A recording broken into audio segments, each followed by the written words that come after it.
मैंकी दे दो, मैंकी में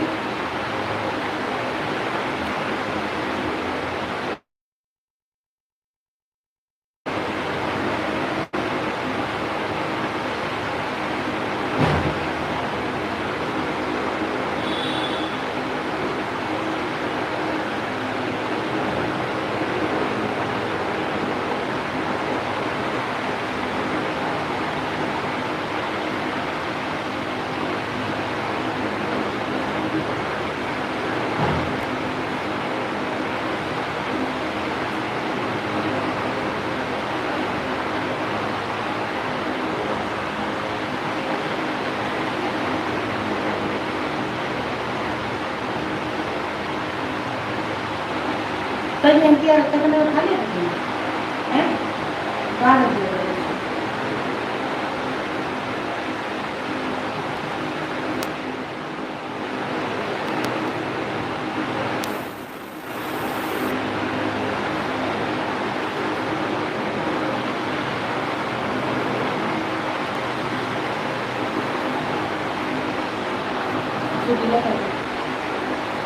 एक तरफ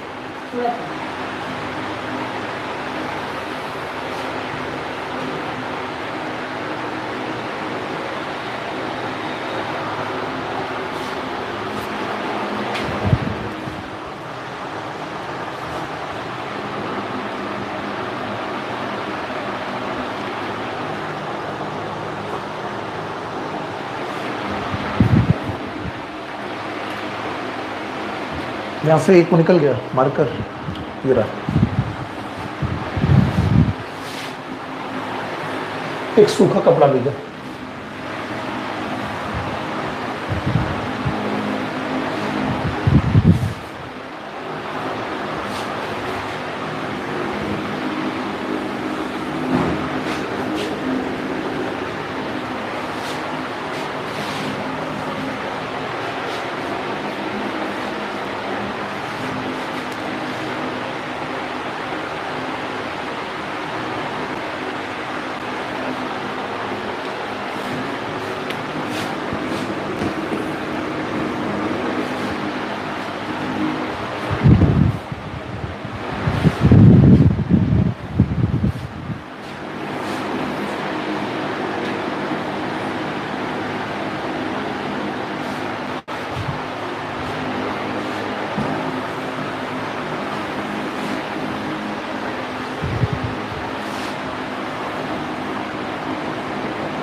कोई पार्टिसिपेंट ही नहीं तो किसको पढ़ाए, हटाओ।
जब कोई आ जाए बता तुम्हें।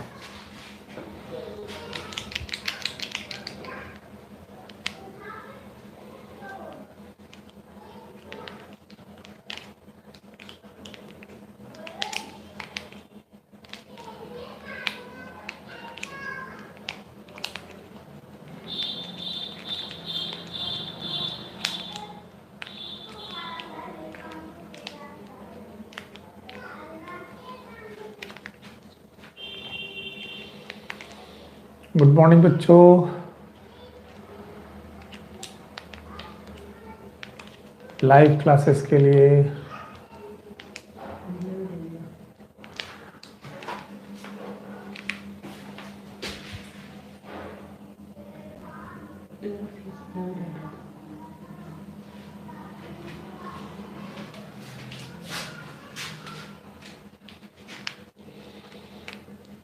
कोई पार्टिसिपेंट है लाइव क्लासेस के लिए तो हम लोग क्लासेस को शुरू करते हैं।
गुड मॉर्निंग बच्चों। तो आज की क्लास हम लोग हाउस होल्ड सेटिंग में चालू कर रहे हैं। कोचिंग से पहले जो क्लास लेते थे वो आज हम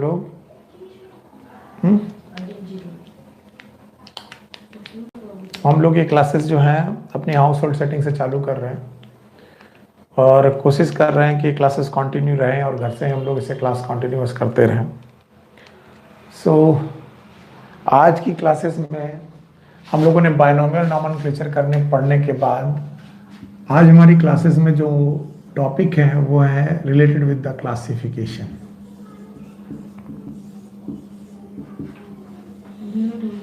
एक छोटा सा टॉपिक है classification.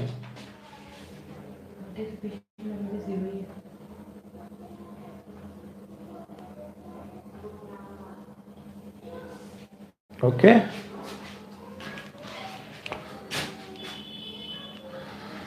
so what is classification? Why we need the classification? कल हम लोगों ने पढ़ा था there are so many species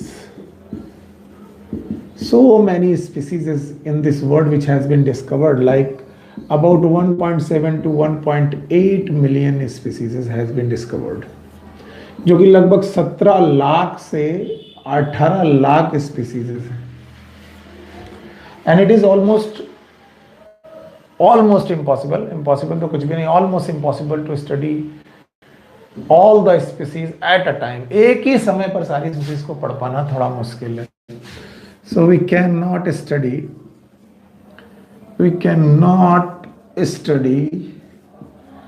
all the species at a time. So अब क्या करें? अगर हम सारी स्पीसीज को एक ही टाइम पर बेटा स्टडी नहीं कर सकते तो हम लोग क्या करें? So we have to devise a system. हमें एक सिस्टम बनाना पड़ेगा जिसमें हम सारी स्पीसीज को कम से कम कुछ जनरल कैरेक्टरिस्टिक की बेसिस पर पढ़ सके। और क्लासिफिकेशन वो एक तरीका है। क्लासिफिकेशन की जरूरत इसलिए पड़ी कि हर एक इंडिविजुअल स्पीसीज को एक एक करके नहीं पढ़ा जा सकता, लेकिन इंडिविजुअल स्पीसीज को अगर एक एक करके नहीं पढ़ा सकता तो बहुत सारी स्पीसीज को एक ग्रुप में एक साथ पढ़ा जा सकता है। एक ग्रुप में मान लीजिए कि मैं बोलूं कि इंसेक्ट, तो इंसेक्ट में आने वाली सारी स्पीसीज को एक साथ पढ़ा जा सकता है in the term of insect. अगर मैं बोलूं कि आर्थ्रोपोडा, तो आर्थ्रोपोडा के टर्म में हम सारे के सारे आर्थ्रोपोडा मेंबर को एक जनरल कैरेक्टरिस्टिक के साथ एक समय में पढ़ सकते हैं। पर अब बोले कॉकरोच भी पढ़ें, बटरफ्लाई भी पढ़ें, वैस भी पढ़ें, एंट्स भी पढ़ें, तो ये एक बड़ा मुश्किल पार्ट हो जाएगा। सो क्लासिफिकेशन की जरूरत इसीलिए हुई ताकि हम स्पीसीज को eight a time common character के साथ पढ़ें। Okay, so what is classification? Classification is a grouping of organism. पहली बात, ये ग्रुपिंग है। It is a grouping of organism in their convenient category,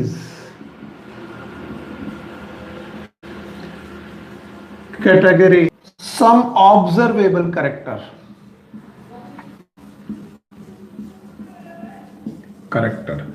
कुछ कैरेक्टर की बेसिस पर हम स्पीसीज को एक कन्वीनियंट कैटेगरी में बांटने जा रहे हैं, और इन कन्वीनियंट कैटेगरी में उनको बांटना it is known as classification. ये आपको याद रखना पड़ेगा।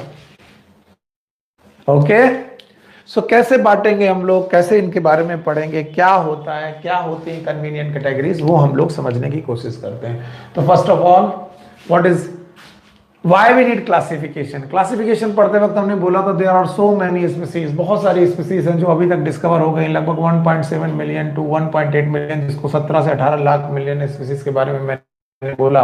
और मैंने बोला कि हम लोग सारी स्पीसीज को एक साथ एक समय पे नहीं पढ़ सकते। तो जब एक एक स्पीसीज को अलग अलग नहीं पढ़ सकते तो क्या करें? स्पीसीज के ग्रुप को पढ़ें, ग्रुप ऑफ स्पीसीज पढ़ें। तो वो ग्रुप किन बेसिस पे बनाए जाएंगे, कौन सी बेसिस पे बनाए जाएंगे? तो बोला जाता है क्लासिफिकेशन। तो what is classification? Is a grouping of organism on the basis in their convenient category on the basis of some observable character। कुछ observable character की बेसिस पर हम लोग उन्हें convenient categories में बांट देते हैं। देखिए, क्लासिफिकेशन करते वक्त बोलता है कि एनी ग्रुप, कोई भी ग्रुप हो सकता है, आपकी मर्जी है आप किस तरीके के ग्रुप मेंटेन करना चाहते हैं। जैसे एरिस्टोटल साहब जो थे, जिन्होंने सबसे पहला क्लासिफिकेशन ट्राई किया था, आप लोग को मालूम है, इन्होंने प्लांट को 3 ग्रुप में बांट दिया था। One is known as herb, दूसरा नाम था श्रब्स, और तीसरा नाम था ट्री। अब इन्होंने 3 कैटेगरी बना दी थी, एक हर्ब बना दी थी, एक श्रब बना दी थी, एक ट्री बना दी थी। तो कुछ ना कुछ तो बेटा बेसिस रहा होगा, on the basis of convenient category. तो क्या बेसिस था? यस, यहां पर जो बेसिस था वो था बेटा स्टेम। प्लांट में पाए जाने वाले जो स्टेम है उनका बेसिस था, उनका बेसिस था। इस बेसिस पर हम लोगों ने इन कन्वीनियंट कैटेगरीज को पढ़ाना चालू कर दिया। ठीक है। So grouping of organism on in their convenient categories. अब बोलते हैं सर कन्वीनियंट कैटेगरीज क्या है? So we have some observable character. तो कन्वीनियंट कैटेगरी बनाते वक्त हम लोग कुछ कैरेक्टर लेंगे। कैरेक्टर लेने का मतलब क्या है? What is the meaning of character? देखिए, अगर मैं किसी क्लास में बैठा हूं और वहां पर बहुत सारे लोग बैठे हुए हैं, तो मैंने कहा भाई एक तरफ गर्ल्स हो जाएं, एक तरफ बॉयज हो जाएं। तो गर्ल होना और बॉय होना एक कैरेक्टर है, और हमने अपनी कन्वीनियंस के हिसाब से, अपनी सुविधा के हिसाब से एक ग्रुप बना दिया बॉयज का और एक बना दिया गर्ल्स का। ठीक इसी तरीके से कन्वीनियंट कैरेक्टर में जब कभी हम लोग क्लासिफिकेशन कर रहे होते हैं तो हम मॉर्फोलॉजी के कैरेक्टर लेते हैं, मॉर्फोलॉजी के कैरेक्टर लेते हैं, एनाटॉमी के कैरेक्टर लेते हैं, यानी ग्रॉस और भी ग्रॉस फीचर्स लेते हैं। उन फीचर्स पर हम लोग इन ऑर्गेनिज्म को क्लासिफाई करने की कोशिश करने लगते हैं। जैसे कि एनसीईआरटी कहती है कि अगर मैं दुनिया में बोलूं कि प्लांट एक साथ क्लासिफाई कर दिए गए, तो लोग पूछेंगे किसे प्लांट बोलेंगे हम, क्या है जिसको हमने प्लांट बोल दिया? तो कोई बोलेगा सर प्लांट वो है जो ग्रीन है, एक कैरेक्टर ले लिया हमने मॉर्फोलॉजी का। प्लांट वो है जिसमें बेटा रूट स्टेम लीफ पाई जाती है। अच्छा भाई, रूट स्टेम लीफ पाई जाती है। प्लांट वो है जिसकी सेल में सेल वॉल पाई जाती है। फिर बोला गया प्लांट वो है जो ऑटोट्रॉपिक है, जो अपना खाना खुद बना लेता है। तो अब बताइए, इतने सारे कैरेक्टर की बेसिस पर आपने एक ग्रुप बनाया, ग्रुप का नाम क्या रखा? प्लांट। किसी ने कह दिया सर ठीक है, प्लांट की बजाय मुझे एनिमल में क्लासिफाई करना है, तो मैंने कहा ठीक है भाई, एनिमल में क्लासिफाई हो गया। एनिमल का क्लासिफिकेशन क्या होगा? आप बोलोगे सर एनिमल कौन है? एनिमल वो है जिनकी सेल में सेल वॉल नहीं होती, नो सेल वॉल। बोले सेल में सेल वॉल नहीं होती। एनिमल वो है ज्यादातर समय पर जो लोकोमोशन कर लेते हैं, जो अपना प्लेस बदल लेते हैं, एनिमल एटसेट्रा। तो आपको बताया गया कि एनिमल के कैरेक्टरिस्टिक क्या है, तो आपने एनिमल की बेसिस पे क्लासिफाई करना चालू कर दिया। अच्छा, अगर कभी कोई कह दे कि नहीं सर हमें डॉग में क्लासिफाई करना है, तो किसी ने कहा सर डॉग क्या होता है? आपने डॉग के फीचर बता दिए। तो आप चाहे वो जर्मन शेफर्ड हो, चाहे वो डॉबरमैन हो, सब डॉग ही है। इसी तरीके से कैट में भी आपने क्लासिफाई कर दिया तो कैट भी हो जाएगी। इसका मतलब है कि जब भी हम लोग किसी भी ऑर्गेनिज्म को अपनी सुविधा के अनुसार किसी कैटेगरी में बांटने लगे, तो इस कैटेगरी में बांटना ही क्या कहलाता है? क्लासिफिकेशन। ये बात आपको ध्यान से समझनी है। जहां मुश्किल आ जाए आप मुझे बताते जाइए। एनसीईआरटी की लाइन भी आपके सामने है, तो ठीक है, जल्दी जल्दी समझ आते हैं। चलो, हमने बोला कि क्लासिफिकेशन की जरूरत क्यों हो गई, क्योंकि 17 से 18 लाख स्पीसीज या 1.7 टू 1.8 मिलियन स्पीसीज को अलग अलग एक एक करके हर स्पीसीज को पढ़ना नामुमकिन था। इसलिए हमने उनके ग्रुप को पढ़ना चालू कर दिया। इसलिए क्लासिफिकेशन की डेफिनेशन दी गई, it is a grouping of organism into their convenient category on the basis of some observable character. कुछ ऑब्जर्वेबल कैरेक्टर की बेसिस पर हम लोगों ने क्लासिफाई करना चालू कर दिया। जैसे प्लांट एक कैरेक्टर है, ऑब्जर्वेबल कैरेक्टर की बेसिस पर क्लासिफिकेशन है, वैसे ही एनिमल भी क्लासिफिकेशन है, वैसे ही डॉग एक क्लासिफिकेशन है, वैसे ही एक कैट एक क्लासिफिकेशन है। सो बोलते हैं जब ये क्लासिफिकेशन होने लगे तो हमने चूज की कन्वीनियंट कैटेगरीज। एक शब्द याद रखना, अपने हिसाब से हमने कन्वीनियंट कैटेगरीज चूज की। बट साइंस ये कहती है कि दीज कन्वीनियंट कैटेगरीज, जो ये कन्वीनियंट कैटेगरीज हैं, एक्चुअली इन्हें क्या बोलते हैं? These convenient categories are known as group, और लैटिन में इन्हें हम लोग बोलते हैं टैक्सॉन और टैक्सा। टैक्सा का मतलब एनी ग्रुप। जैसे मैं बोलूं प्लांट, यस, प्लांट होना एक ग्रुप है, एक ग्रुपिंग है, प्लांट एक टैक्सा है। अगर मैं बोलूं एनिमल तो मैं बोलूंगा एनिमल भी एक टैक्सा है, मैं बोलूं डॉग तो डॉग भी एक टैक्सा है, मैं बोलूं कैट तो कैट भी एक टैक्सा है। अब बोलोगे सर ये जो ग्रुप और ये जो टैक्सा है, ये ग्रुप में क्या बात है, तो मैं बोलूंगा इसके अपने कुछ कैरेक्टर्स हैं। आप किसी को भी प्लांट नहीं बोल देंगे, प्लांट बोलने के लिए आपके पास कुछ कैरेक्टर होंगे। तो plant have some another characters, likewise animal have some another characters, likewise dog have some another characters, likewise cat have some another characters। तो हर एक ग्रुप का कैरेक्टर एक ही जैसा है कि अलग अलग? अलग अलग है। जैसा ग्रुप वैसा कैरेक्टर। तो हम शब्द के लिए एक शब्द यूज कर रहे हैं टैक्सा, लेकिन क्या हर टैक्सा एक जैसा है? नहीं, हर टैक्सा का अपने कैरेक्टर अलग है, ये याद रखना है। कई बार बच्चे मुझसे पूछते हैं सर टैक्सा और टैक्सॉन में डिफरेंस क्या है? सिंगुलर और प्लूरल, एक वचन और बहुवचन वाला डिफरेंस है इनमें। आप इस चक्कर में मत पड़े कि इनमें से सर टैक्सॉन और टैक्सॉन एक ही है कि अलग है। एक ही है। अगर एक ग्रुप हो तो हम लोग बोलेंगे टैक्सॉन, अगर बहुत सारे ग्रुप एक साथ पढ़ रहे हैं तो बोल रहे टैक्सा। टैक्सा या टैक्सॉन आपको क्या समझना है? It is a convenient category. ये वही कैटेगरी है, वही ग्रुपिंग है जिसको हमने on the basis of convenient character के बारे में बात किया है। अब हुआ क्या बेटा, हम कोई भी एनी कैटेगरी बना सकते हैं, एनी कैटेगरी, लेकिन अगर हम एनी कैटेगरी बनाते रहे तो क्लासिफिकेशन कभी भी फिक्स नहीं हो पाएगा। तो वैज्ञानिकों ने आपकी कुछ प्री डिफाइंड कैटेगरीज बनाई हुई हैं, पहले से डिफाइन की गई कैटेगरीज बना के रखी है। There are some predefined categories in science, और इन प्री डिफाइंड कैटेगरीज के नाम आप लोगों ने कुछ कभी ना कभी सुने हैं। जैसे आपने पढ़ा होगा स्पीसीज, आपने पढ़ा होगा जीनस, कल ही हम बाइनोमियल नॉमेनक्लेचर में इन दोनों शब्द को यूज कर रहे थे। आपने पढ़ा होगा फैमिली, आपने पढ़ा होगा ऑर्डर, एटसेट्रा। इनके बारे में और डिटेल में पढ़ाऊंगा, और भी डिटेल पढ़ाऊंगा। लेकिन अभी आपको समझना है कि जब हम कन्वीनियंट कैटेगरी की बात करें तो कन्वीनियंट कैटेगरी में मतलब कोई भी कैटेगरी नहीं, there are some predefined categories जो पहले से वैज्ञानिकों ने डिफाइन करके रखी हुई हैं। ऐसी कैटेगरीज इस दुनिया में। ओके, तो अब इन प्री डिफाइंड कैटेगरीज में ऑर्गेनिज्म को क्लासिफाई करना, it is known as taxonomy. देखते जाइए, मुझसे बच्चे जो सबसे ज्यादा क्वेश्चन पूछते हैं वो पूछते हैं कि what is the difference between classification. मुझसे सबसे ज्यादा क्वेश्चन, बड़ा कंफ्यूज रहते हैं, पता नहीं क्यों कंफ्यूज रहते हैं, लेकिन वो क्वेश्चन जरूर पूछते हैं आकर के कि सर आप मुझे ये बताइए क्लासिफिकेशन और टैक्सोनॉमी में अंतर क्या है।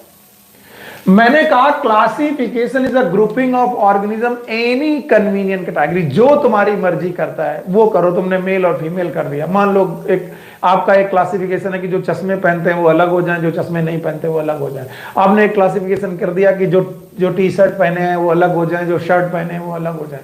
आप कोई भी अपने मन से कैरेक्टर उठा करके बेसिस पर क्लासिफाई कर सकते हैं। लेकिन टैक्सोनॉमी भी एक प्रकार का क्लासिफिकेशन है, लेकिन ये जो टैक्सोनॉमी नाम का क्लासिफिकेशन है उसको क्लासिफाई करते वक्त हम प्री डिफाइंड कैटेगरीज लेते हैं, जैसे कि हम स्पीसीज, जीनस, फैमिली, ऑर्डर, इन सब में क्लासिफाई करते हैं। तो कोई तुमसे पूछे व्हाट इज टैक्सोनॉमी, तो आप बता सकते हो taxonomy is a classification of organism, classification of organism on the basis of predefined categories। हम प्रीडिफाइंड कैटेगरीज की बेसिस पर ऑर्गेनिज्म को क्लासिफाई कर लें। अगर प्रीडिफाइंड कैटेगरीज के बेसिस पर अगर ऑर्गेनिज्म को क्लासिफाई कर लें then it is known as taxonomy. इसलिए टैक्सोनॉमी जो शब्द है वो टैक्सॉन शब्द से लिया गया है, टैक्सा शब्द से लिया गया है। टैक्सा का मतलब ही होता है ग्रुप, अभी अभी पढ़ाया मैंने ग्रुप, और बताया गया वो जो ग्रुप होता है वो कन्वीनियंट कैटेगरी प्री डिफाइंड है, वैज्ञानिकों ने पहले से ही डिफाइन कर दिया गया। तो बोलते हैं ये जो टैक्सा है इसकी डेफिनेशन कैसे दी गई, कैसे प्री डिफाइन किया गया। बोले how the group how the taxa, how the pre defined taxa, species को पहले से कैसे डिफाइन किया गया, जीनस को पहले से कैसे डिफाइन किया गया, family, order, class, phylum, kingdom, ये जितने भी टैक्सा हैं इनको प्री डिफाइन कैसे किया गया। तो बोला गया टैक्सा और द टैक्सोनॉमी, इसको बताने के लिए इंटरनल स्ट्रक्चर लिए गए ऑर्गेनिज्म के। देखो मैं एनसीईआरटी की लाइन कोड कर रहा हूं, अब अंडरलाइन कर लीजिएगा।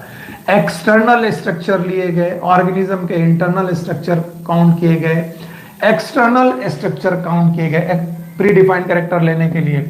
ऑर्गेनिज्म के सेलुलर कैरेक्टर लिए गए, सेलुलर कैरेक्टर लिए गए, तो इंटरनल कैरेक्टर लिए गए, इंटरनल स्ट्रक्चर लिए गए, एक्सटर्नल स्ट्रक्चर लिए गए, सेलुलर कैरेक्टर लिए गए। इसके अलावा इकोलॉजिकल कैरेक्टर लिए गए, इसके अलावा इवोल्यूशनरी हिस्ट्री ली गई, इवोल्यूशनरी की वो कैसे डेवलप हुए, इन सारी हिस्ट्री की बेसिस पर पहले टैक्सा डिफाइन किए गए, टैक्सा, और टैक्सा की बेसिस पर टैक्सोनॉमी। जैसे मैं बोलूं ह्यूमन का classification on the basis of species, genus, family, order etcetera. अगर मैं पूरे ह्यूमन को, हम अपने आप को क्लासिफाई कर दें on the basis of species, genus, family, order, तो मैं अपने आप को प्री डिफाइंड कैटेगरी की बेसिस पे क्लासिफाई कर रहा हूं। सो बहुत इसमें टेंशन नहीं करते हैं, बहुत ज्यादा इसको एकदम मडी नहीं करते हैं, इसको बहुत समझने की कोशिश करते हैं। तो भाई बताओ, मैंने पहली बार बोली थी व्हाट इज क्लासिफिकेशन, तो आपने बोला था classification of grouping of organism on the basis of convenient category. अभी कन्वीनियंट कैटेगरी कुछ भी हो सकती है, लेकिन क्या कन्वीनियंट कैटेगरी भी प्री डिफाइंड है? यस, उनको भी पहले से डिफाइन किया जा चुका है। यस, जैसे कि प्री डिफाइंड कैटेगरीज हैं species, genus, family, order etcetera. तो बोलते हैं इन प्री डिफाइंड कैटेगरीज में किसी को क्लासिफाई करना क्या कहलाता है? तो आप बोलेंगे sir it is known as taxonomy. क्या बोलेंगे इसे? Taxonomy. So why what is classification? It is a grouping. देखिए बहुत सिंपल सिंपल शब्द है, कभी कोई पूछे classification, it is a grouping, grouping of organism on the basis of convenient category. और कोई बोले taxonomy, then it is a classification. समझो, देखिए classification is a grouping and taxonomy is a classification, बात तो एक ही है। लेकिन taxonomy is a classification of organism on the basis of pre defined categories. और ये प्री डिफाइंड कैटेगरीज जो हैं, प्री डिफाइंड कैटेगरीज हैं लाइक स्पीसीज, लाइक जीनस। इन प्री डिफाइंड कैटेगरीज को बेटा बनाने के लिए हमें क्या चाहिए होगा? किसी भी ऑर्गेनिज्म का internal structure, external structure, cellular structure, ecological characters, evolutionary character etcetera, बहुत सारे कैरेक्टर चाहिए होंगे। Okay, now one thing more, एक छोटी सी और बात है। अगर यहां स्पीसीज और जीनस की बात आ गई, इसका मतलब टैक्सोनॉमी नॉमेनक्लेचर के साथ तो डील करती है। So we can say the taxonomy deal with the nomenclature. Nomenclature के साथ साथ वो क्लासिफिकेशन भी है, तो क्लासिफिकेशन के साथ भी डील करती है। और कल मैंने बताया था नॉमेनक्लेचर पता लगाने के लिए आपको हर हालत में आइडेंटिफिकेशन आना चाहिए।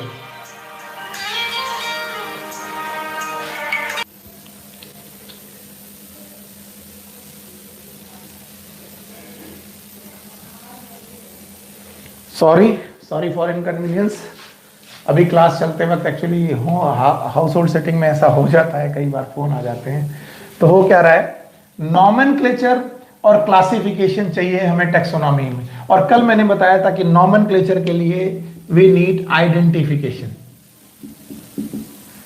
मैंने कहा था आप नॉमेनक्लेचर किसका करेंगे? जिसका आप आइडेंटिफिकेशन कर चुके हैं। और आइडेंटिफिकेशन के लिए पहले हमें कैरेक्टर की बेसिस पर आपको पता लगाना पड़ेगा। तो एक और है कैरेक्टराइजेशन। तो बच्चा, अगर कोई बोले कि टैक्सोनॉमी के 4 बेसिक स्तंभ, 4 बड़े बड़े खंबे कौन से हैं, तो आप बोलेंगे टैक्सोनॉमी के 4 बड़े बड़े खंबे हैं। Yes, number 1 characterisation. जैसे आपको एक ह्यूमन मिल जाए तो पहले आप ह्यूमन का कैरेक्टर बताएंगे, दैट इज कैरेक्टराइजेशन। और जब कैरेक्टर की बेसिस पर ह्यूमन को आइडेंटिफाई कर लेंगे, तब उसका आप नाम रखेंगे होमो सैपियंस। फिर उसे क्लासिफाई करेंगे according to species, genus, family, order, class etcetera. Have you got my point? आपको अगर बोला जाए कि टैक्सोनॉमी के 4 बेसिक स्तंभ कौन कौन से हैं, तो पहला स्तंभ है कैरेक्टराइजेशन, दूसरा स्तंभ है आइडेंटिफिकेशन, तीसरा है नॉमेनक्लेचर, चौथा है क्लासिफिकेशन। और इस तरीके से हमारे पास बेटा टैक्सोनॉमी के कैरेक्टराइजेशन हो गए। तो देखिए भाई, अब हम लोगों ने क्या क्या पढ़ा। What is classification? Classification is a grouping of the organism on the basis of convenient category. और अभी बोल रहा हूं what is taxonomy? Taxonomy is a classification. इतना पढ़ लेने के बाद हमारे पास एक छोटी सी साइंस और है, that is known as Systematix.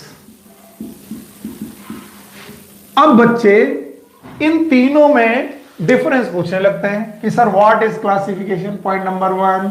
दूसरा what is taxonomy, what is systematics. फिर सिस्टेमैटिक्स क्या है सर, क्लासिफिकेशन क्या है, टैक्सोनॉमी क्या है, सिस्टेमैटिक्स क्या है।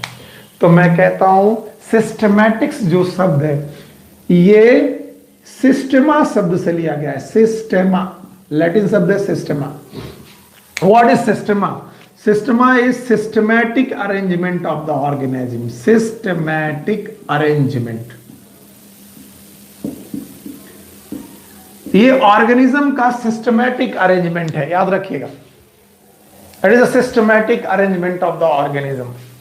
अब बोलेंगे सर ये क्लासिफिकेशन है, ये क्लासिफिकेशन है, ये दोनों क्लासिफिकेशन है, जैसे मर्जी चाहो वैसे। लेकिन सिस्टमैटिक्स में आपको बड़े सिस्टम के साथ, बड़ी सिस्टमैटिक तरीके से आपको अरेंजमेंट करना होगा। ये जो सिस्टमा शब्द है, कोरोलस लीनियस ने पहली बार यूज किया था, कोरोलस लीनियस ने। और कोरोलस लीनियस ने किताब लिखी थी सिस्टमा नेचुरी, वहां से उठाया गया है सिस्टमा नेचुरी। तो अगर मुझे कोई पूछे कि सर सिस्टमैटिक और टैक्सोनॉमी में क्या डिफरेंस है, तो मैं बोलूंगा systematics is the taxonomy with inter relationship and evolutionary history. ये भगवान आफत हो गई फिर से। अगर कोई पूछे व्हाट इज टैक्सोनॉमी, तो आपने बोला classification of organism on the basis of pre defined categories. पहले डिफाइंड कैटेगरीज में क्लासिफाई कर दिया गया। अब इन बेटा कैटेगरीज में, स्पीसीज में, जीनस में, ऑर्डर में, फैमिली में इंटर रिलेशनशिप पैदा करो और ढूंढो कि क्या इंटर रिलेशनशिप है, और इनकी इवोल्यूशनरी हिस्ट्री ट्रेस करो कि इनमें कौन किसके पहले और कौन किसके बाद आया। जैसे एल्गी पहले आए कि ब्रायोफाइटा पहले आया कि टेरिडोफाइटा पहले आया, कौन किसके पहले कौन किसके बाद आया। तो हम एक सिस्टमैटिक अरेंजमेंट कर पाएंगे अकॉर्डिंग टू इवोल्यूशनरी हिस्ट्री और इंटर रिलेशनशिप। इस तरीके के क्लासिफिकेशन को सिस्टमैटिक्स बोलते हैं। हम लोग को पढ़ाया जाता था व्हाट इज सिस्टमैटिक, तो बताया जाता systematics is a taxonomy. Systematics is the taxonomy with inter relationship between organism, inter relationship among the organism and with evolutionary history। उनकी आपस में इवोल्यूशनरी हिस्ट्री क्या है, इस बेसिस पर याद रहेगा। तो अब देखिए कितना आसान है। कोई पूछे क्लासिफिकेशन, बोलो ग्रुपिंग। कोई बोले टैक्सोनॉमी, तो बोलो क्लासिफिकेशन। कोई बोले सिस्टम, आप बोलिए what is taxonomy? It is a classification of organism on the basis of predefined category. और कोई पूछे व्हाट इज सिस्टमैटिक्स, तो आप बोलिए इट इज सिस्टमैटिक। कोई पूछे व्हाट इज सिस्टमैटिक्स, तो आप बोलिए it is systematic arrangement of the organism on the basis of their inter relationship. It is on the basis of their inter relationship and evolutionary history. तो अगर आपको systematics पढ़नी है तो आपको टैक्सोनॉमी आनी पड़ेगी। और इसीलिए बोलते हैं कि सिस्टमैटिक्स के भी वही स्तंभ हो जाएंगे जो टैक्सोनॉमी के हैं। कैसे? टैक्सोनॉमी के 4 स्तंभ, characterisation, identification, nomenclature and classification. तो सिस्टमैटिक्स भी एक प्रकार की टैक्सोनॉमी है। तो ये 4 स्तंभ होने के अलावा 5 और 6 2 स्तंभ और होंगे, 2 पिलर और होंगे सिस्टमैटिक को पढ़ाने के लिए।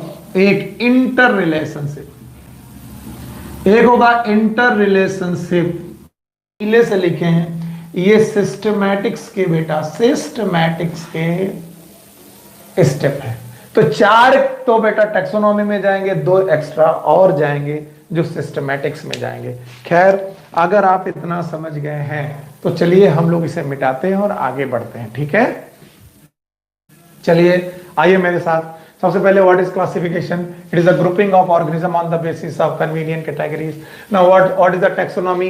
Classification of organism on the basis of predefined categories. Okay, what is taxa? Taxa is that convenient categories which is classified on the basis of common observable character.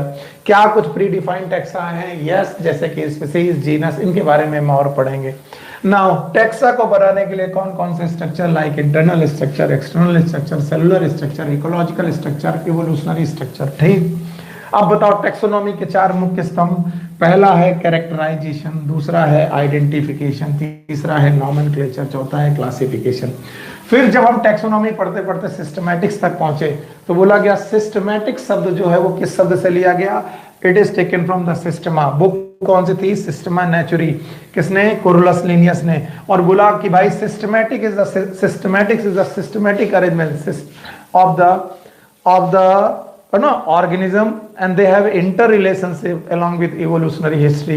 तब हमें बताया गया कि सिस्टमैटिक एक टैक्सोनॉमी ही है, एक क्लासिफिकेशन ही है। बस नॉर्मल टैक्सोनॉमी से सिस्टमैटिक वाली टैक्सोनॉमी में दो चीजें बढ़ जाती हैं। एक बढ़ जाता है ऑर्गेनिज्म के बीच में इंटर रिलेशनशिप, और दूसरा बढ़ जाता है ऑर्गेनिज्म की इवोल्यूशनरी हिस्ट्री। तो मैं बोलता हूं चार स्तंभ के अलावा, बोलिए, number 1 characterisation, number 2 identification, number 3 nomenclature, number 4 classification के अलावा दो और चीजें मिलती हैं। एक है इंटर रिलेशनशिप और एक है फाइलोजेनी। सो उतनी देर से हम लोग टैक्सा ये सब डिफाइन कर रहे हैं, प्री डिफाइंड टैक्सा के बारे में बात कर रहे हैं। तो आइए हमारा नेक्स्ट टॉपिक पढ़ते हैं and that is in page number, अगर आप ध्यान से देख पाएंगे तो ये पेज नंबर है आपका, यस, पेज नंबर 8। और इस पेज नंबर 8 में हम लोगों ने पढ़ा है टैक्सोनॉमिक कैटेगरीज। ये हमारा अगला टॉपिक है, टैक्सोनॉमिक कैटेगरीज। ये हमें टैक्सोनॉमिक कैटेगरीज पढ़नी चाहिए कि ये कैटेगरी क्या होती हैं और कैसे कैसे बेटा बनती हैं, ठीक है। तो सबसे पहले what is taxonomic categories? Okay, taxonomic categories are the group of organism,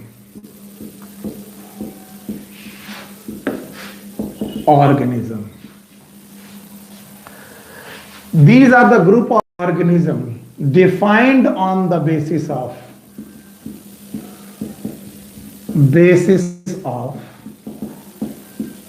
some observable character,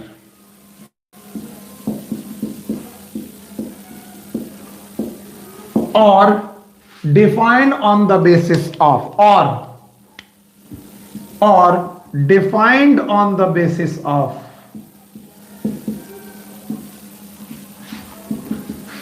similarities and dissimilarities,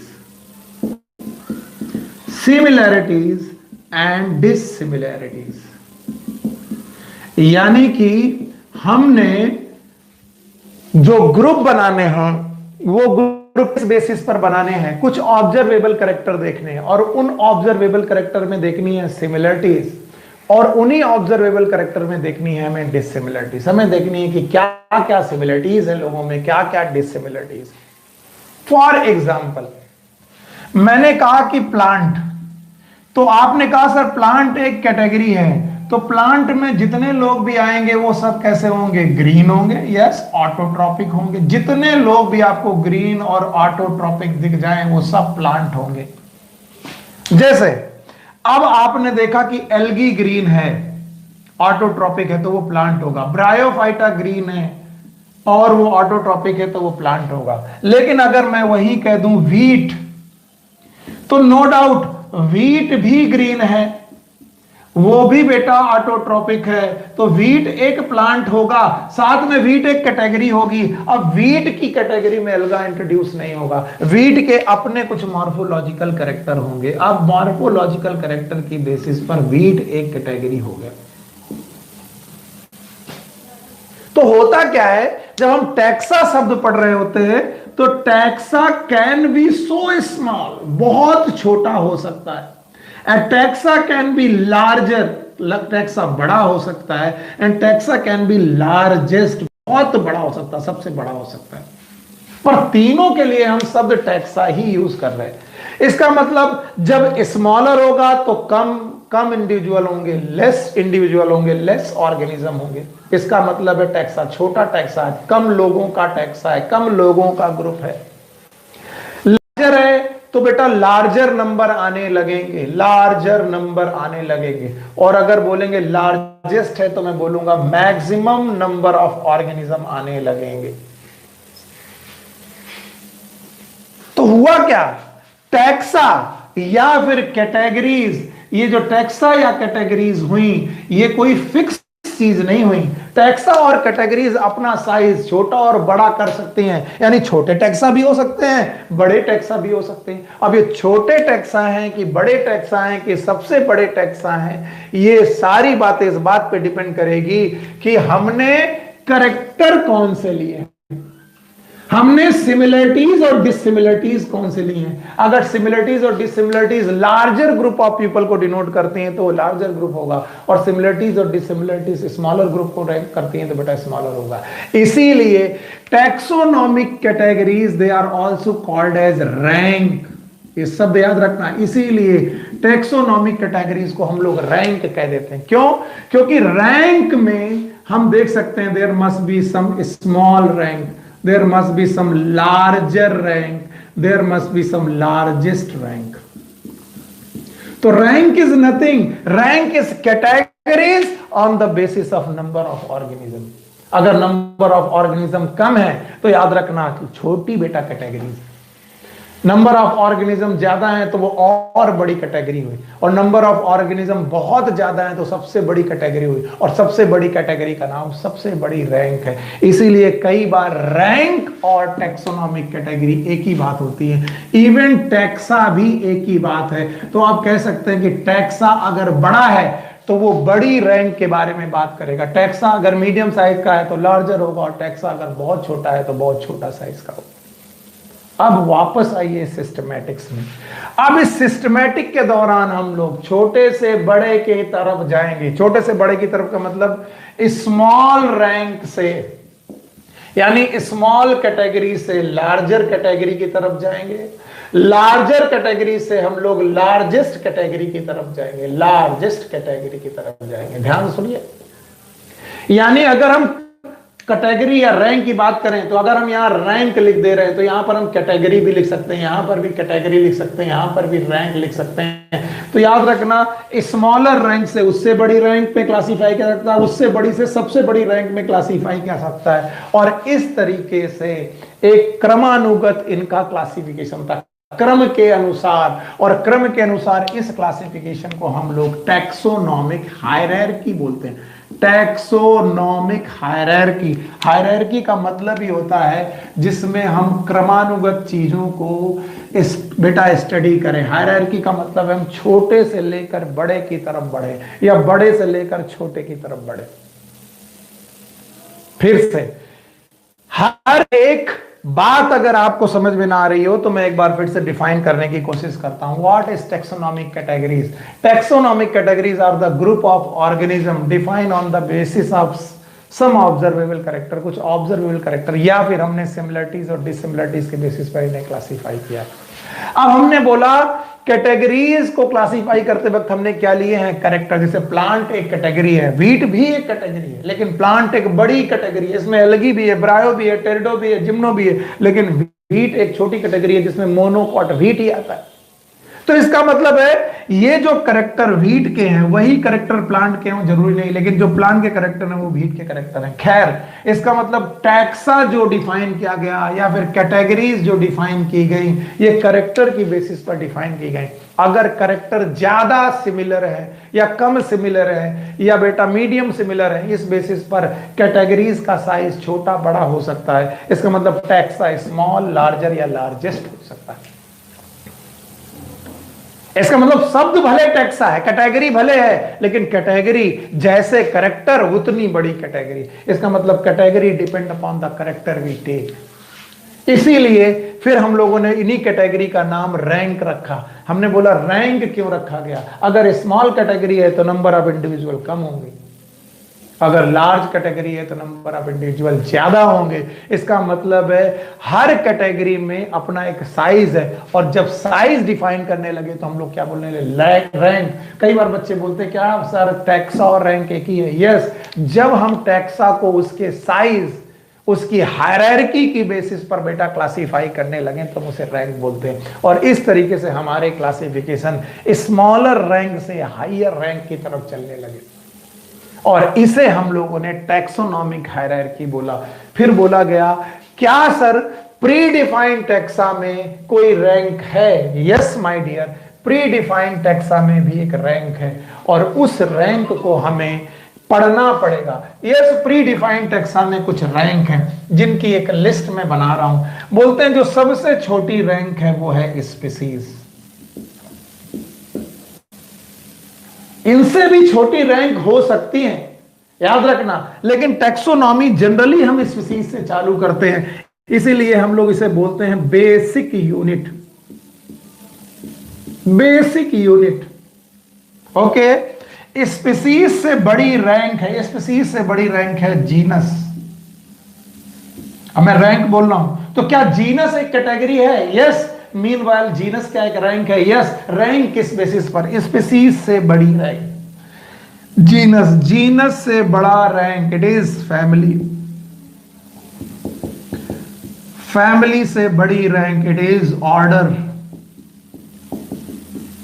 order से बड़ी rank it is class, okay. Class से बड़ी रैंक इट इज फाइलम और डिवीजन, फाइलम और division, और phylum और division से बड़ी रैंक इट इज किंगडम। तो अगर मैं बोलूं स्मॉलेस्ट रैंक हमारे सिस्टम में इट इज स्पेसिफिक, इससे भी नीचे हो सकती है, हम शुरू यहीं से करते हैं। तो बोलते हैं जीनस भी एक यूनिट ऑफ क्लासिफिकेशन है, यूनिट ऑफ क्लासिफिकेशन है। फैमिली भी एक यूनिट ऑफ क्लासिफिकेशन, ध्यान से सुनना। ऑर्डर भी एक यूनिट ऑफ क्लासिफिकेशन है। आप चीजों को ऑर्डर की बेसिस पे क्लासिफाई कर सकते हैं, आप चीजों को फैमिली की बेसिस पे क्लासिफाई कर सकते हैं, आप जीनस के बेसिस पर, स्पीसीज के बेसिस पर, आप क्लास की बेसिस पे क्लासिफाई कर सकते हैं। यानी हर एक taxa, every taxa is a unit of classification. ये भी एक यूनिट ऑफ क्लासिफिकेशन है, ये भी एक यूनिट ऑफ क्लासिफिकेशन है। लेकिन इनकी जो सबसे बेसिक यूनिट है वो कौन है? स्पीसीज। तो unit can be all other, लेकिन बेसिक यूनिट कौन होगी? It is species. तो मैं पूछूं सबसे छोटी रैंक, तो आप बोलोगे स्पीसीज। अब आपसे बोला जाए इसकी हायरार्की क्या है छोटे से बड़े की तरफ, तो आप बोलोगे सबसे छोटा स्पीसीज, उससे बड़ा जीनस, उससे बड़ी फैमिली, उससे बड़ा ऑर्डर, उससे बड़ा क्लास, उससे बड़ा फाइलम और डिवीजन, और सबसे बड़ा किंगडम। इस तरीके से आपने एक हायरार्की दी, और इस हायरार्की का नाम दिया गया टैक्सोनॉमिक हायरार्की। मैं तुम्हारी जगह होता तो मेरा क्वेश्चन पूछा जाता, क्या किसी को भी हम एमी स्पीसीज बोल सकते हैं? क्या किसी को भी हम जीनस बोल सकते हैं? क्या सभी को फैमिली बोल सकते हैं? तो क्या इनकी अपनी कुछ डेफिनेशन है? यस माय डियर, हर एक रैंक की, हर एक टैक्सा की, हर एक यूनिट की, हर एक यूनिट ऑफ क्लासिफिकेशन की अपनी एक डेफिनेशन है। तो कोई पूछे यूनिट ऑफ क्लासिफिकेशन, तो आप बोलोगे unit can be anything, can be species, can be genus, can B family, can be order, can be class, anything can be unit of classification. But कोई पूछे बेसिक यूनिट जिससे शुरू किया जा सकता है अपना क्लासिफिकेशन, वो कौन है? तब आप बोलोगे स्पीसीज। कोई पूछे बेसिक रैंक कौन है, तो आप बोलोगे स्पीसीज। बोलोगे रैंक क्या कोई भी हो सकता है? Yes, species can be a rank, genus can be a rank, family can be a rank, order can be a rank, class can be a rank. लेकिन कोई पूछे बेसिक रैंक क्या है, तो आप बोलोगे स्पीसीज। अगर कोई बोले मैं नीचे से ऊपर असेंडिंग ऑर्डर में हायरार्की लिखिए, हायरार्की मतलब टैक्सोनॉमिक हायरार्की लिखिए, तो आप किंगडम से नहीं शुरू करेंगे, आप असेंडिंग ऑर्डर बनाएंगे फ्रॉम स्पीसीज टू किंगडम। अगर कोई बोले डिसेंडिंग ऑर्डर में आप हायरार्की लिखिए, तो आप चालू करेंगे सर किंगडम से फाइलम, फाइलम से क्लास, क्लास से ऑर्डर, ऑर्डर से फैमिली, फैमिली से जीनस, जीनस से स्पीसीज। और इनके भी अपने ट्रेंड हैं, और वो क्या ट्रेंड है मैं एक एक करके आपको समझाने की कोशिश करता हूं, यही मैं यहां पर करने आया हूं। So what is taxonomic category, आपको बताना पड़ेगा। Yes, what is taxonomic category? हमको बताया गया, भाई डेफिनेशन बोलते जाओ, मैं मिटाता जा रहा हूं। Taxonomic category are the group of organism define on the basis of some observable character. कुछ ऑब्जर्वेबल कैरेक्टर की बेसिस पर हमने ग्रुप ऑफ ऑर्गेनिज्म को डिफाइन किया है, that is known as taxonomy. अच्छा, बोलते हैं टेक्सोनॉमी या फिर इन ग्रुप ऑफ ऑर्गेनिज्म को क्लासिफाई किया गया ऑन द बेसिस ऑफ, किस बेसिस पर क्लासिफाई किया गया? बेसिस कैरेक्टर की बेसिस पर और सिमिलरिटीज और डिसिमिलरिटीज पर। तो टैक्सा शब्द क्या हो सकता है? Taxa can be small, can be large. तो टैक्सा स्मॉल भी हो सकता है, लार्जर भी हो सकता है, लार्जेस्ट भी हो सकता है। जैसे कैरेक्टर वैसा टैक्सा। और इस तरीके से बोला गया क्या कुछ प्री डिफाइंड कैटेगरीज हैं? यस। और उन प्री डिफाइंड कैटेगरी को हम रैंक शब्द दे सकते हैं। यस। क्यों रैंक, क्यों देते हैं रैंक शब्द? रैंक शब्द का मतलब है जिसमें ग्रुप ऑफ ऑर्गेनिज्म कम है उसको स्मॉल रैंक माना गया, जिसमें ग्रुप ऑफ ऑर्गेनिज्म ज्यादा है उसे लार्जर रैंक माना गया, और इस तरीके से हम रैंक बढ़ाते चले गए। तो क्या कैटेगरी ही रैंक कहलाती है? यस। तो क्या इन रैंक की बेसिस पर हम लोग असेंडिंग और डिसेंडिंग ऑर्डर बना सकते हैं? यस। इन असेंडिंग और डिसेंडिंग ऑर्डर को हम लोग क्या बोलते हैं? हायरार्की। हायरार्की मतलब क्रमानुगत, कैसा? क्रम के अनुसार, जो छोटा है वो नीचे, जो बड़ा है ऊपर, इस तरीके से क्लासिफाई किया सकता है। तो क्या हमारे पास प्री डिफाइंड टैक्सॉन की कुछ हायरार्की है? यस। हमारे पास प्री डिफाइंड टैक्सॉन की हायरार्की में जो सबसे पहली आती है दैट इज स्पीसीज, उसके बाद जीनस, उसके बाद फैमिली, उसके बाद ऑर्डर, उसके बाद क्लास, उसके बाद फाइलम और डिवीजन, और उसके बाद किंगडम। तो सर इनके क्लासिफाई करने का तरीका क्या है और इनका कैसे बताया गया? तो मैंने बोला चाहे स्पीसीज हो, it is a unit of classification, चाहे जीनस हो यूनिट ऑफ क्लासिफिकेशन, ये चाहे ऑर्डर हो यूनिट ऑफ फैमिली, कुछ भी। लेकिन अगर कोई पूछे बेसिक यूनिट ऑफ क्लासिफिकेशन, तो बच्चा आप बताएंगे बेसिक यूनिट वो यूनिट है जहां से क्लासिफिकेशन चालू किया जाना चाहिए, दैट इज स्पीसीज। क्या स्पीसीज से छोटी रैंक नहीं है? क्या स्पीसीज से छोटी कैटेगरीज नहीं है? लेकिन जनरली हम उन्हें क्लासिफिकेशन में नहीं लेते। तो हमारा क्लासिफिकेशन हम लोग स्टार्ट करते हैं फ्रॉम द स्पीसीज। तो सबसे पहले हमें हर एक टैक्सॉन को एक एक करके पढ़ना चाहिए। तो सबसे पहले हमारे पास आता है स्पीसीज। व्हाट इज स्पीसीज, और किसे हम लोग स्पीसीज की संज्ञा देंगे? हिंदी में वैसे तो इसे प्रजाति का नाम देते हैं, प्रजाति। हमारी क्या प्रजाति है? व्हाट इज अवर स्पीसीज, हम क्या हैं? तो बोला गया भैया स्पीसीज की डेफिनेशन को बताते वक्त कुछ 4 या 5 पॉइंट हमें डिफाइन किए गए। What is species? पहला point, it is a group of morphological organism, group of morphologically similar organism, group of morphologically similar organism. देखिए स्पीसीज एक्चुअली क्या है? स्पीसीज एक्चुअली ये है कि यहां पर जितने भी ऑर्गेनिज्म होंगे उनकी मॉर्फोलॉजी एक जैसी। सारे घोड़े एक स्पीसीज है, सबकी मॉर्फोलॉजी एक जैसी। सारे डॉग्स एक स्पीसीज है, सबकी मॉर्फोलॉजी एक जैसी। ओके, सारे ह्यूमन बीइंग एक स्पीसीज है क्योंकि सबके मॉर्फोलॉजी एक जैसी है, सब एक ही जैसे दिखते हैं। तो group of morphologically similar organism. अब किसी ने क्या किया, घोड़े के साथ गधे को रख दिया कि सर छोटा घोड़ा और बड़ा गधा लगभग एक जैसे दिख रहा है, मॉर्फोलॉजिकली एक जैसे दिख रहा है। तो हमें दूसरा पॉइंट बनाना पड़ेगा। Yes, group of morphologically similar organism. दूसरा point, which can interbreed, which can interbreed in nature, जो नेचर में इंटरब्रीड कर सके। बहुत ध्यान समझना। अगर हम एग्जांपल हॉर्स और डंकी का लेके चलें तो और भी अच्छा होगा। सर हॉर्स सारे एक जैसे हैं, सर डंकी सारे एक जैसे हैं, लेकिन हॉर्स और डंकी में थोड़ी बहुत सिमिलरिटीज हैं। तो सर ऐसा लग रहा हॉर्स और डंकी अलग अलग स्पीसीज नहीं होने चाहिए, दोनों पे एक ही स्पीसीज होना चाहिए। तो because both are morphologically similar organism, दोनों दिखने में एक जैसे हैं। भाई गधा थोड़ा बड़ा और घोड़ा थोड़ा छोटा हो, तो अगर कोई छोटा घोड़ा और बड़ा गधा आमने सामने हो तो आपको समय क्या लगेगा? यार भाई ये तो मॉर्फोलॉजिकली सिमिलर है। फिर हमने शब्द दिया विच कैन इंटरब्रीड इन नेचर, यानी घोड़े आपस में, घोड़े मेल और फीमेल आपस में इंटरब्रीड कर रहे हैं, गधे आपस में इंटरब्रीड कर रहे हैं। लेकिन घोड़े और गधे क्या इंटरब्रीड कर रहे हैं? ये सब कर सकते हैं लेकिन नेचर में नहीं करते, कैप्टिविटी में करते हैं। खैर Group of morphologically similar organism which can interbreed in nature and can produce an offspring. तो जब इंटरब्रीड करें तो ऑफ स्प्रिंग भी पैदा कर दें, यानी उनसे बच्चे भी पैदा हो जाए। तो आप गधे और घोड़े मॉर्फोलॉजिकली सिमिलर है, इंटरब्रीड कर रहे हैं नेचर में और उनसे बच्चा भी पैदा हो जाता है। यस, हॉर्स एंड डंकी के बच्चे का नाम है म्यूल। इसका मतलब है सर इन तीन बातों पर हॉर्स और डंकी एक जैसे हैं, इसका मतलब हॉर्स और डंकी को एक ही स्पीसीज कह देना चाहिए सर, इनको अलग अलग मत करिए। लेकिन जो चौथा पॉइंट है वो माइंड ब्लोइंग है, this of spring must be fertile. इस ऑफ स्प्रिंग को फर्टाइल होना चाहिए, मस्ट बी फर्टाइल। इस ऑफ स्प्रिंग को फर्टाइल होना चाहिए। और याद रखना म्यूल इज स्टेराइल, ये फर्टाइल प्राणी नहीं है।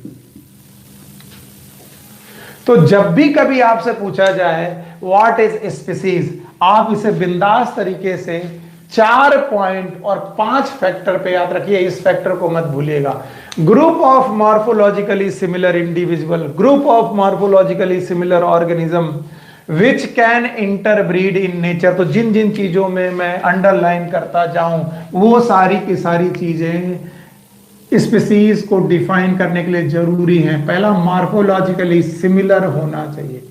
दूसरा, उन्हें इंटरब्रीड करना चाहिए। तीसरा, उन्हें नेचर में इंटरब्रीड करना चाहिए। चौथा, उन्हें ऑफ स्प्रिंग प्रोड्यूस करना चाहिए। और पांचवा, उस ऑफ स्प्रिंग का फर्टाइल होना चाहिए। इन पांचों पॉइंट को फॉलो करने वाले हो गए लायन और टाइगर। लायन और टाइगर बोलते हैं मेल लायन और फीमेल टाइगर अगर इंटरब्रीड कर जाएं, सॉरी पांचों नहीं चारों बातों को, तो इनसे एक बच्चा बनता है लाइगर। और लायन अगर फीमेल है, याद रखना लायन अगर फीमेल है और टाइगर अगर मेल है, तो इनसे एक बच्चा पैदा होता है जिसे बोलते हैं टाइगॉन। जैसा मेल होगा उसके हिसाब से नाम लिया जाएगा। यहां पर लायन मेल है तो लाइगर, यहां पर टाइगर मेल है तो टाइगॉन। और तुम्हें यकीन मालूम करना पड़ेगा कि लाइगर और टाइगर में बेटा ये लोग फर्टाइल भी है, इनमें से एक मेंबर फर्टाइल भी है। तो जो बात हम म्यूल में फेल हो गए थे, म्यूल में क्या फेल हो गए थे कि डंकी और हॉर्सेस मॉर्फोलॉजिकली सिमिलर थे।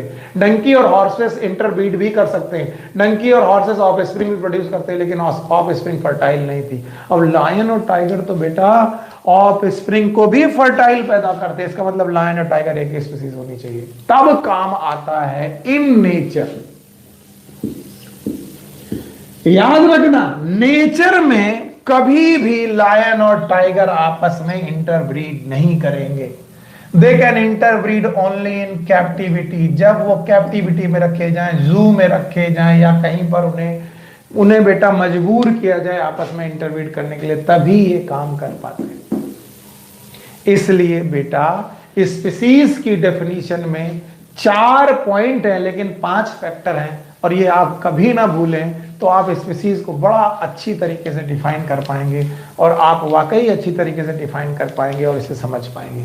तो बताओ व्हाट इज स्पीसीज, आप लोग मुझे बताएं व्हाट इज स्पीसीज।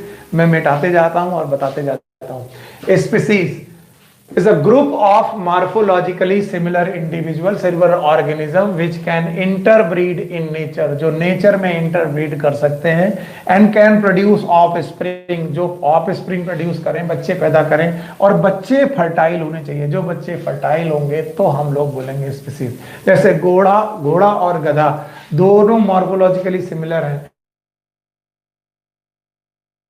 दोनों बेटा इंटरब्रीड भी कर दे रहे हैं, नेचर में नहीं कर रहे, कैप्टिविटी में कर दे रहे हैं, और उनसे बच्चा पैदा हो रहा, पोनी म्यूल टट्टू जिसे बोलते हैं, और वो कैसा है, स्टेराइल है। इसका मतलब वो दोनों अलग अलग स्पीसीज है। लेकिन ये बात लायन और टाइगर में कहीं ना कहीं मुश्किल में डाल देती है, और जब लायन और टाइगर में मुश्किल में डालती है तो हम बेटा बचने के लिए बोलते हैं कि it should be in nature, ये नेचर में होना चाहिए। याद रखना।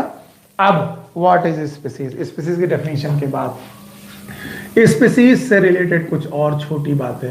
यह species is a unit of classification, it is a unit of classification unit of classification, classification को डिफाइन करने के लिए एक यूनिट मानी जाती है ड्यूरिंग टैक्सोनॉमी। टैक्सोनॉमी पढ़ते वक्त हम लोग सबसे छोटी यूनिट यही मानते हैं। तो आपने सर हमें पढ़ाया था यूनिट तो जीनस भी होता है, यूनिट तो सर फाइलम भी होता है। तब मैं कहता हूं yes, species is a basic unit of classification. ये शब्द याद रखना, basic unit.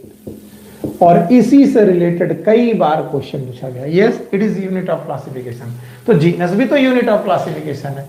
Then you said it is a basic unit of classification. कई बार इसे बोलते हैं fundamental unit of classification, fundamental unit of classification. Taxonomy पढ़ते वक्त क्लासिफिकेशन की फंडामेंटल यूनिट को हम लोग बेटा मानते हैं यस, स्पीसीज। और बाइनोमियल नॉमेनक्लेचर पढ़ाते वक्त इन्होंने कुछ एग्जाम्पल पढ़ाए थे। जैसे इन्होंने बोला लेट्स सपोज हमारे पास एक है Solanum tuberosum, Solanum tuberosum, okay. एक है पैंथेरा लियो, पैंथेरा लियो। ये एग्जाम्पल मैं आपकी एनसीईआरटी से ही कोट कर रहा हूं, आप पेज देख लीजिए तो अच्छा रहेगा। पेज नंबर है yes, page number it is not given, yes page number 9। और एक हम लोगों ने तो डिफाइन किया ही था, that was the Mangifera indica.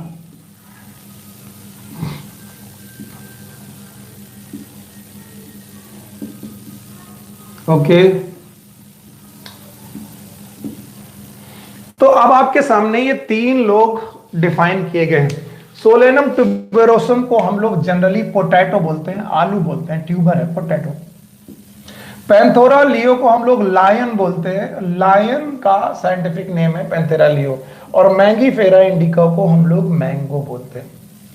तो अब आपको सब कुछ पढ़ाने के बाद वो बताने की कोशिश करते हैं कि इसमें सोलेनम ट्यूबरोसम में ट्यूबरोसम इज अ स्पीसीज, जिसे मैं राउंड कर रहा हूं वो स्पीसीज है, लियो इज अ स्पीसीज और इंडिका इज अ स्पीसीज।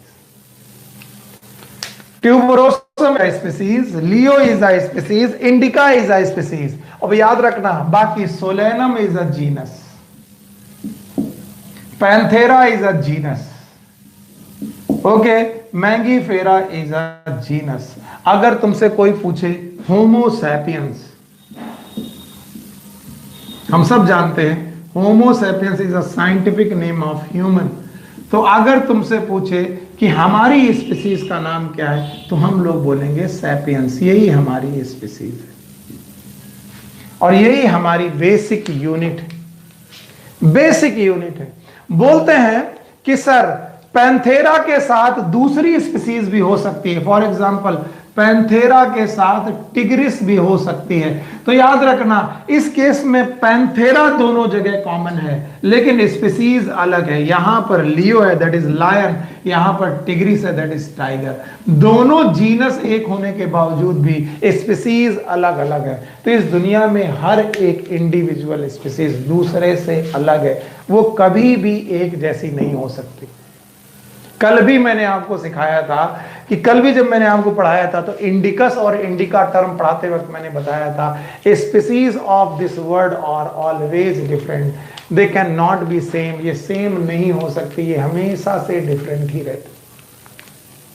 तो आपकी बुक में कुछ टर्म दिए गए, कुछ बेटा इक्वेशंस सॉरी कुछ टर्म दिए गए, इन टर्म को याद करते वक्त आपको याद रखना पड़ेगा कि आप क्या पढ़ा रहे हैं। जैसे कि वो सोलेनम से जुड़ी हुई अदर स्पीसीज बोल सकते हैं, जैसे सोलेनम के साथ अभी आपने ट्यूबरोसम पढ़ा, वो सोलेनम निग्रम आपको पढ़ा सकते हैं, सोलेनम निग्रम, या फिर वो आपको पढ़ा सकते हैं सोलेनम मेलनजीना।